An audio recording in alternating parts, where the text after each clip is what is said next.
Акыркы жылдары өкмөт аскер кызматкерлерин, чек арачылардын, куткаруучулардын жана башка мамлекеттик иштерде кызмат кылгандардын турак жай маселесине өзгөчө көңүл бурууда.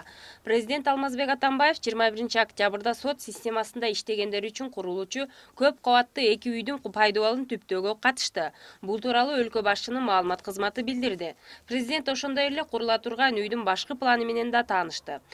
Алмазбек Атамбаев өз сөзүндө бийлик акыркы жылдары аскер кызматкерлеринин, чек арачылардын, куткаруучулардын жана башка мамлекеттик иштерде иштегендердин турак жай маселесине өзгөчө көңүл буруп жаткандыгын айтты.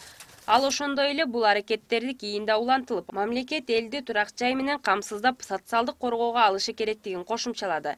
Эскерте кетсек, мамлекет башчы сентябрь айында Токмок шаарында Ички иштер министрлигинин кызматкерлери үчүн курулган көп кабаттуу үйлөрдүн ачкычын тапшырган болчу. Ошондой эле октябрдын башында башкы прокуратуранын кызматкерлери үчүн салынган көп кабаттуу батирлердин ачкычын дагы салтанаттуу түрдө тапшырган. Маалыматка ылайык, акыркы 2 жылда аскер жана милиция кызматкерлери үчүн 1852 батирлүү 59 объект курулган. Учурда 1741 батирлүү 40 объекттин курулушу жүрүп жатат.